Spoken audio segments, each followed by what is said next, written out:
کہا دادا صاحب جانا شرک ہے، بس بابا صاحب جانا شرک ہے، سلطان باؤ دے مزار تے جانا شرک ہے۔ میں کہا پتر کوئی نہیں بندہ اپنے وڈکیاں تے جاندا ہے، تو جیسا شیطان کا عقیدہ تھا ویسا اس کی جماعت کا ہے۔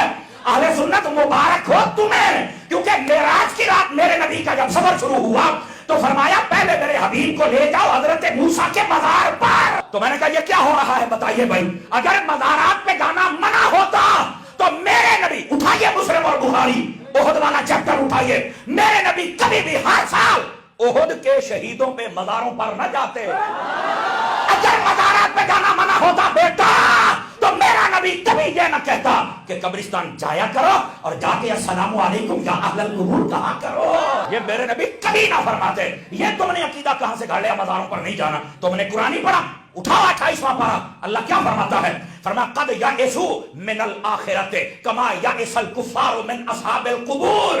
فرمایا کئی لوگ آخرت کا ایسے انکار کرتے ہیں جیسے کافر قبروں والوں کا انکار کرتے ہیں۔ تو کیسے کہہ رہا ہے کہ مزاروں پہ جانا شرک ہے؟ جب تک یہ ولی زندہ تھے تب تک تو اسلام پھیلاتے رہے، تب تک تو دین پھیلاتے رہے، تب تک تو کافروں سے کلمہ پڑھواتے رہے، اور جب ان کے مزار بن گئے اب وہاں پہ جو جائے وہ مشرک ہو جائے، چس آ جائے اگر تو یہ کہے، اور جنہوں نے کل ہمیں خدا کا بندہ بنایا آج بھی بنا رہے۔ تم کیوں جاتے ہو؟ میں کہہ رہی یہ عقیدہ ہے۔ اللہ کا ولی جب قبر میں جاتا ہے نا تو اللہ تعالیٰ اسے زندہ رکھتا ہے، لیکن اس کو کہتے ہیں برزخی زندگی۔ کیا کہتے ہیں؟ وہ کیسے زندہ ہے؟ تو میں نے کہا شہید زندہ نہیں ہے، اگر زندہ ہے تو میں نے کہا نبی پاک نے ایک جہاد سے واپس آ رہے تھے، آپ نے یہ فرمایا تھا، آپ فرماتے ہیں ہم چھوٹے جہاد سے آ رہے ہیں بڑے کی طرف جا رہے ہیں۔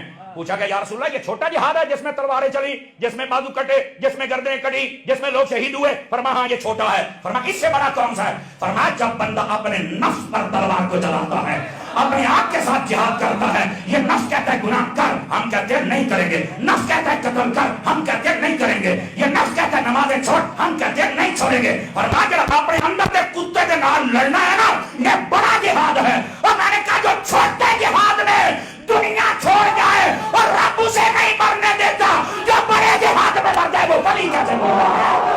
وہ جی تم مزاروں پہ جاتے ہو تو وہ تو مر نہیں گئے ہیں۔ میں کہا یار یہ تو تین دسیا ہے بھی انہاں کیتا بڑا جہاد، موت دا ذائقہ ضرور چکھیا ہے، ذائقہ سارے ہی چکھنا ہے، ذائقہ ہوندا اونی دیر تائیں ہے جنی دیر تے بندہ قبر چ نہیں جاندا۔ قبر چ جان دی ٹھلے موت ہونی اپنے گھر تے اہیں اپنے گھر۔ او بھائی اعلی حضرت صاحب نے فتاوی رضیہ میں یہ حدیث لکھی کئی جگہ پہ لکھے، فرمایا انما خلقتم للابد، فرمایا تم ہمیشہ ہمیشہ کے لیے پیدا کیے گئے ہو۔ کیا مطلب ہے دا؟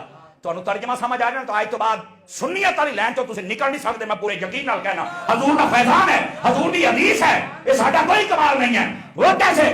صوفیاء فرماتے ہیں اس کا مطلب کیا ہے کہ تمہیں ہمیشہ کے لیے پیدا کیا گیا؟ فرمایا مطلب یہ اللہ نے جب عالم ارواح میں روحوں کو پیدا کیا تو یہ روحیں وہاں زندہ تھیں، پھر حضرت آدم علیہ السلام کی پشت میں رکھا تو یہ وہاں زندہ تھے، پھر اس انسان نے جگہ بدلی، یہ اپنی باپ کی صلب میں آیا، یہ وہاں زندہ تھا، پھر اس نے جگہ بدلی، یہ اپنی ماں کے پیٹ میں آیا، پھر یہ یہاں زندہ تھا، پھر اس نے جگہ بدلی، یہ دنیا میں آیا، یہ یہاں زندہ تھا، پھر یہ جگہ بدلے گا، یہ قبر میں جائے گا، یہ وہاں زندہ ہوگا۔ ابھی تو سوالوں کے جواب دے گا۔